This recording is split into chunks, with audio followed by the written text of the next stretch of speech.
Again, it's a sunny Tuesday here in Laguna, and welcome back to the Pop and Wrestling Podcast with me, Coach 23, where we talk about pro wrestling, pop culture, life in general, certain topics.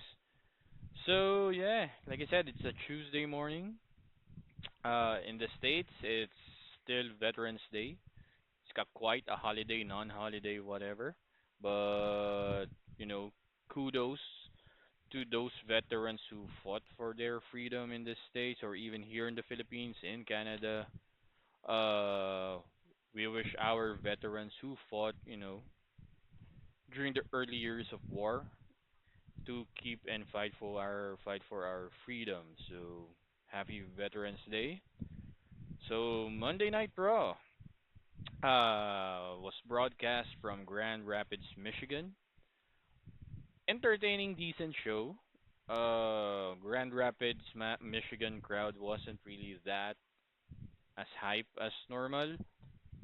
Uh, and maybe there's a possible reason because of that. It was reported that Raw and SmackDown, both Raw and SmackDown, will be doing a double taping be- because in the next 2 weeks, I believe November 28th will be Thanksgiving in the States, Black Friday. Ooh, Black Friday. Yeesh. So, yeah. So yeah, Raw emanated there, and like I said, decent entertaining show. Raw opened with Gunther, uh, and addressing his upcoming title match against Damian Priest, as he defends the title, the World Heavyweight Championship against Damian Priest at Survivor Series War Games. It's already official. So yeah, before he even speaks to address Damian Priest already came out, and Damian Priest said, I know what you're going to call me, street trash, this and yes, because they already did that thing before SummerSlam earlier this year. And Damian Priest was like, seeing through Gunther, and this newfound character that Gunther had, that after he lost to Cody Rhodes, he has this doubt of, I can lose whenever or wherever. So he has that self doubt now. He is like showing the sympathetic version of him, which is really, a 360 turn or 180 turn, I'm sorry, from his dominant, confident self. Because how many wrestlers he defeated that are big names, Randy Orton included.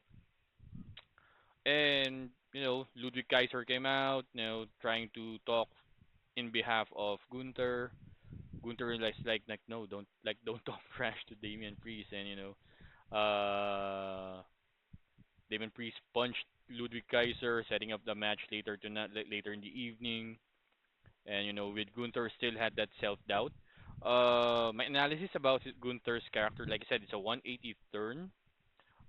Uh, I don't know if they're going to pull him to be a baby face on the Raw side as the World Heavyweight Champion, but I don't see really Gunther as a baby face.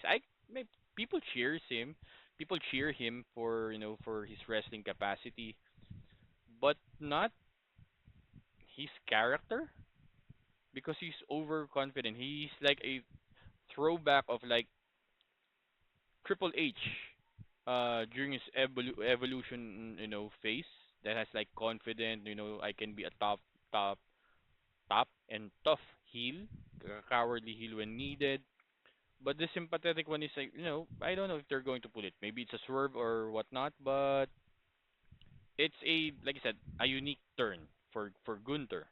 And like I said, it's like 2 weeks now, or 2 or 3 weeks now. Two more Raws before Survivor Series War Games. So it's an interesting thing that will happen there. Then afterwards, after that, uh, backstage segment, Cathy Kelly interviewing Damage Control, Kairi Sane and Io Sky. Then look who's back.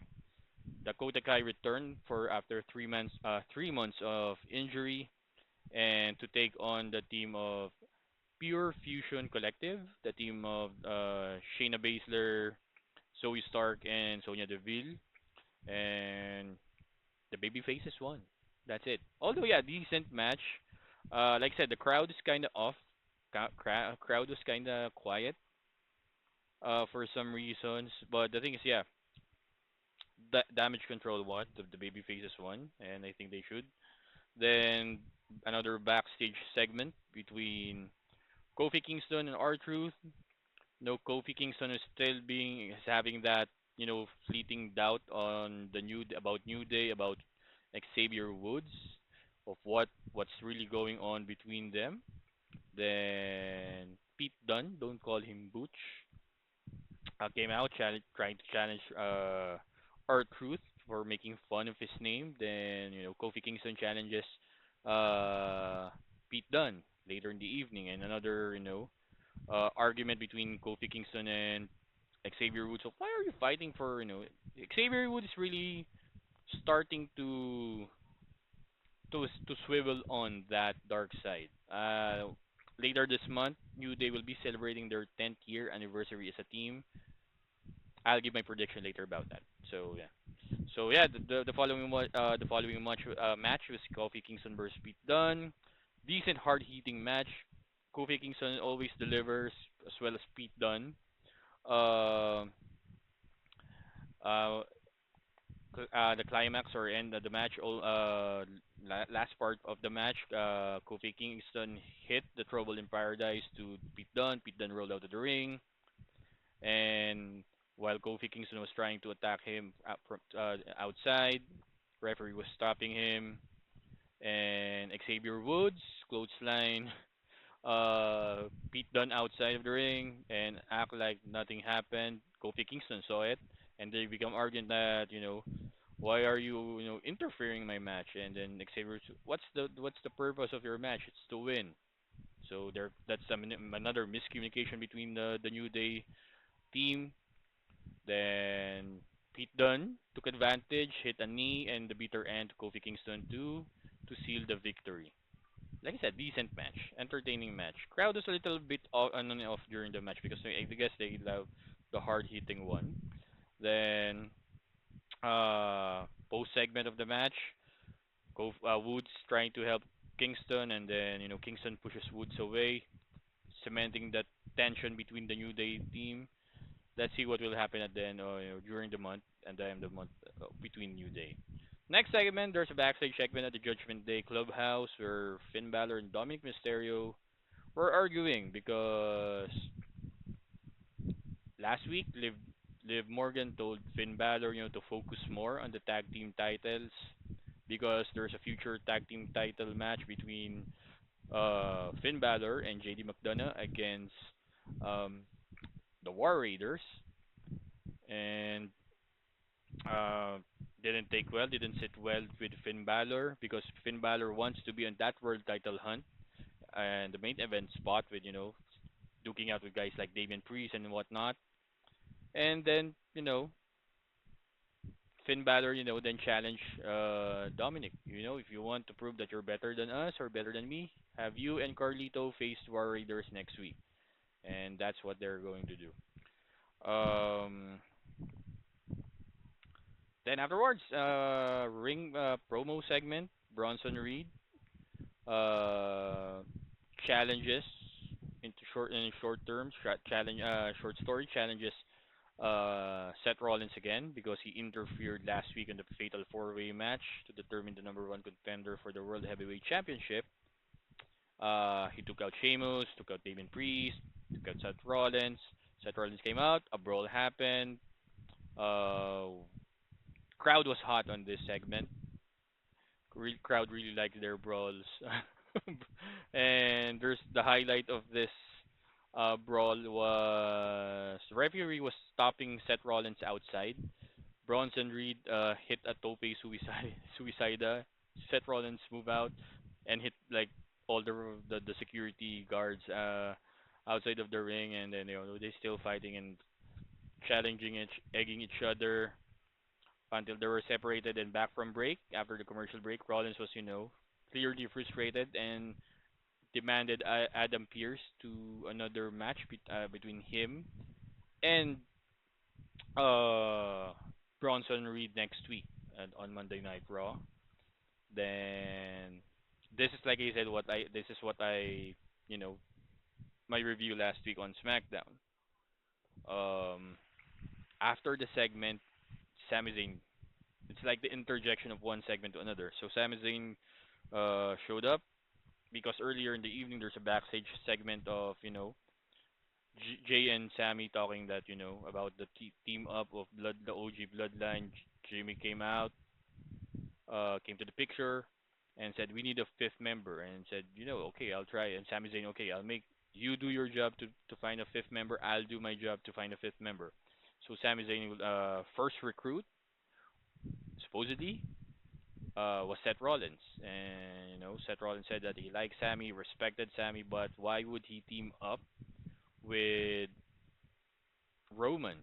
And even though Sammy has like this compelling argument that even though Roman treated me like crap when I was with the Bloodline, what happened right now? It's like there's that still family tension, and you respect family, and that's the same thing with according to him with Roman and Seth Rollins because they were former members of the Shield.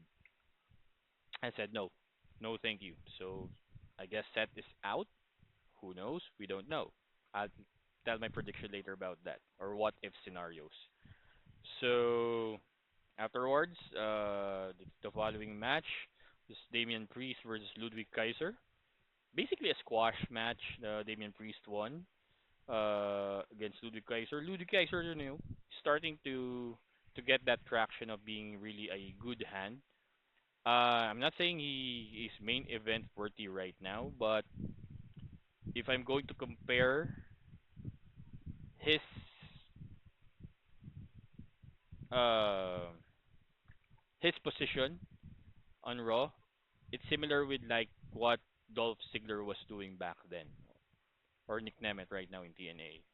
Being a decent hand, providing great matches. I mean, Ludwig Kaiser's matches against guys like I believe Ricochet back then, Kofi Kingston, uh, Sheamus were bangers, were really really hard hitting great matches. So this one, I guess they're putting good trust on Ludwig Kaiser. Plus that a little bit tension between him and his leader Gunther, because they're still in with Imperium. You know, who knows what happens? Who knows? He might have a title shot between now to WrestleMania, right? So, yep. Then afterwards, there's a backstage segment between the Miz escaping because he was kidnapped last week by the Wyatt Six, by Uncle Howdy and the Wyatt Six. According to him, he was confronted by Kyron Cross and the Final Testament and said, "What do you mean that you made like uh why do you it's like why are you here? How did you escape?" It's like he made an agreement with the Wyatt Six to change his ways until Kyron Cross said, "Nope, nope, you're going to we were going to break your necks." So they took him and they took the Miz out of the ring to the arena. And Miz was even bleeding in like his eyebrow side. Then the Final Testament was about to beat up the Miz. Then White Six came out with their familiar song, familiar theme. No lights came out. They're there. They entered the ring, and guess what? Miz hit Eric Rowan with a steel chair, beat him down.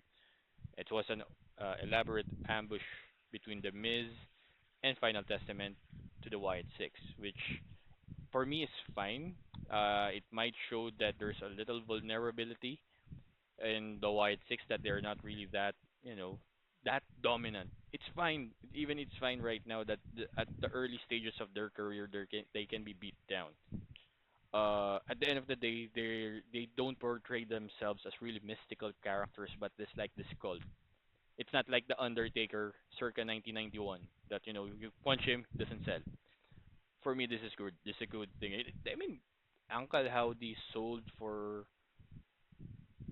Chad Gable.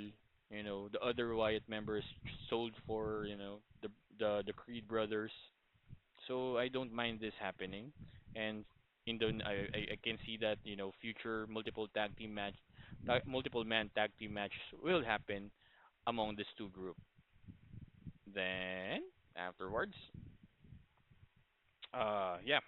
So Seth Rollins is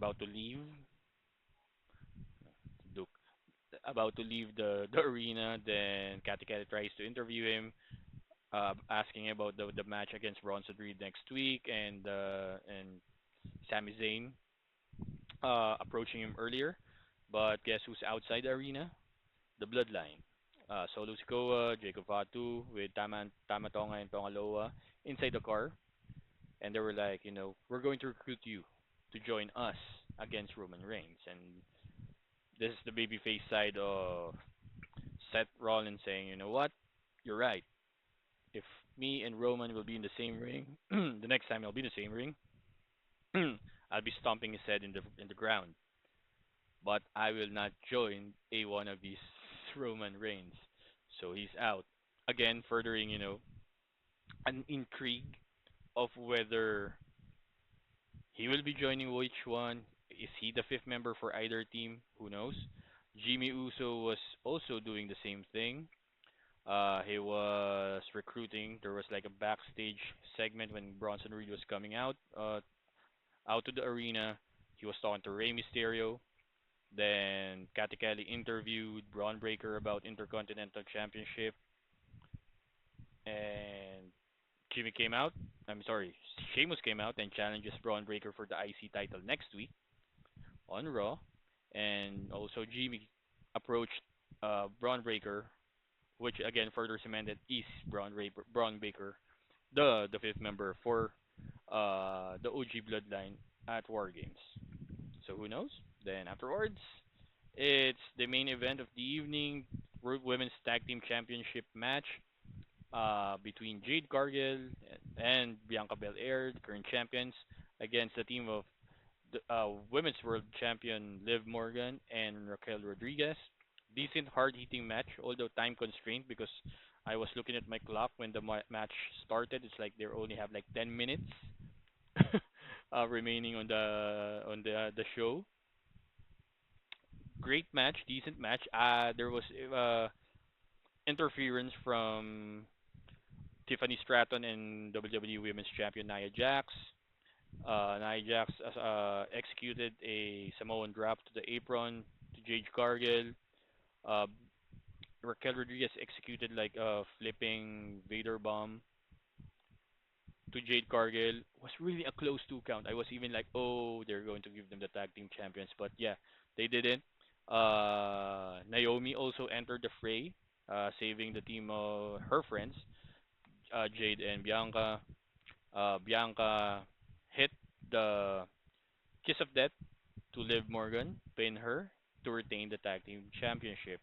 Of course, they were overwhelmed because Nia Jax continued assaulting them, and Io Sky came out, helped the baby faces, and close showed with the top baby faces, the tag team champions Bianca and Jade, with Naomi and Io Sky standing tall.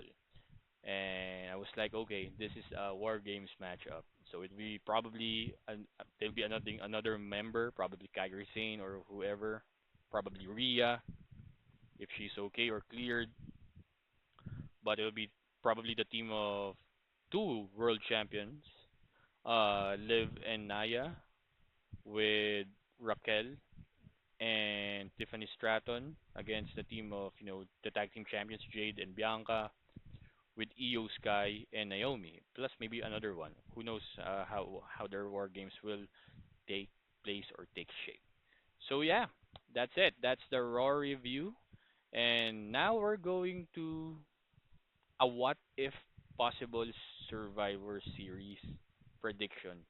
Could call this part two because I did it. I already did the Survivor Series prediction last Sunday with the SmackDown review. So here's the thing. if like I said, if I'm going to write this is actually predictable slash unpredictable of what's happening. I told you guys the fifth member will be probably Cody Rhodes, especially if Orton and Rand and Kevin Owens will face each other at Survivor Series. But I don't know what's Cody Rhodes' status at the time. So Sammy approached Seth. Seth said no because of but still Seth is a probability, a possibility. And I told you guys that for the for Solo's team of Bloodline, it's just going to be decent if it's like a new name, like a Zila Fatu, a Lance Anoa'i, Hikuleo, or whoever. But they said The Rock right now, according to some reports, is just doing more on press conferences, media and business otherwise, and he's not scheduled to film another movie by December until December or January. So it means that The Rock schedule right now between now and Survivor Series is kind of clear. And I even suggested for him to be protected because he's still doing movies, um, insurance talks, and whatnot. In order for him to be protected and not get injured, is for him to come out last. And they don't even need to announce. Solo doesn't even need to announce that our fifth member is The Rock. Rock just need to come out. That's it. Once they have once let's say the OG bloodline have the advantage of having like the first five people come out, then who knows? They once they have it, like just that team, and then he entered, hit a rock bottom to any member of the bloodline, and he could do it. Now here's the thing: for the fifth member of uh the OG bloodline, Roman, Jay, Jimmy, and Sammy, they need a fifth member. Seth Rollins saying no. Again, he's still a probability, a possibility. Braun Breaker, I don't think Braun Breaker doesn't have any issue with the bloodline at all. Rey Mysterio probably has an issue with Roman, but that's it. If they're going to look someone who has an issue or not, I'm only like looking at two big names as well. What if between now, this coming Friday on SmackDown, until Survivor Series or in between the shows, a certain Wiseman returns, give advice to the tribal chief, probably saying along the lines of, if Sammy or Jimmy or Jay cannot get another member, another helping hand for us to fight Solo's bloodline, how about I'll make a phone call? Now I said two big names. So maybe one name that he can call is a person who's currently living in Saskatoon, Saskatchewan in Canada, who's running his farm, a certain beast, because he certainly had issues or have had issues with the bloodline, but that's the thing. He had issues with Roman Reigns and that version of the bloodline and not Solo's bloodline. But he could come back. But in my opinion, another big name that I can suggest or I can predict, probably, like I said, this is only my prediction, my point of view, my opinion, is this person doesn't have any issues with the bloodline at all, probably internally with someone with Roman Reigns, but what if that call happens to a guy living in Chicago, CM Punk? And what if The Rock is not really, able to return at Survivor Series, what if Drew McIntyre is the fifth member? He had issues with Roman Reigns before. This is the predictable unpredictability. CM Punk, because he is a Paul Heyman guy. He was there when Paul Heyman was inducted earlier this year at the WWE Hall of Fame ceremony. He was sitting beside Paul Heyman's kids, and he hasn't had after his match with Drew. He's not doing anything. He's resting because yeah, he doesn't really want to go to the Saudi shows, although it's a big money for the wrestlers. But for him, doesn't really need that money just that much. But I can still see him. So tossing those names, Seth, Brock, and CM Punk would be the fifth member. Any of those can be the fifth member for the OG Bloodlines team. So it's really interesting of what will happen between now until Survivor Series. And I guess what I predicted was right that this storyline after Crown Jewel, after Roman and the Usos lost to the Bloodline, that the next phase of this storyline jumps from one show to another. So they're jumping now from Raw, SmackDown until Survivor Series probably. And I can't wait. I can't wait. But I'm only predicting that once that cult of personality hits, what the Brock Lesnar theme hits, to join OG Bloodline against Solo's Bloodline. And like I said, I'm still hoping, fingers crossed, that the fifth member for Solo's team is The Rock because it's more understandable that Rock has an issue right now with Cody Rhodes or even Roman Reigns. So Cody, Seth, Brock, and CM Punk, those are the top four names I can see joining OG Bloodline, while The Rock, another member of the Samoan lineage, or even Drew, could join Solo's team. So, wow, this is my shortest uh, podcast or episode right now. We're going to skip topics about other things, like the BPO thing, la- life choices, life lessons, pop culture, within the next few days. Tomorrow will be NXT day. I can't promise if I will be have an episode tomorrow because I have a couple of daddy tatay duties again within tomorrow and Thursday. So I might may or may not have an NXT and AEW review within for Wednesday and Thursday. Yeah, so Wednesday, Thursday. But Friday, I will be able to upload part two of our Mount Rushmore talk for WWE, and you will be surprised which era that we'll be talking on that particular day. But I do hope that you enjoy this show, this very short show. We're clocking in at 27 minutes. Again, thank you for. I have like three new subscriber after Sunday. Thank you for subscribing, for liking, for viewing, for watching my podcast. I really appreciate it. I'm almost 90 from the SmackDown review for viewership, so it's my highest viewer still. But I do appreciate the people who watch my podcast. No matter if there's only one, two, three, four, five, 88, 99, 100 person will watch. I do appreciate it. I really, really do. Keep liking, keep subscribing, keep following my channel. I might have some surprises next week for some. Uh, we might be still doing the YouTube thing. Maybe we can do the Facebook. I can upload some video on Facebook, on TikTok, and Instagram. Just need to learn how to do so. Like I said, I'm 41. I'm not that techy enough, but I'm still learning. But again, I appreciate everything. I appreciate the subscription, the subscribers, the viewers.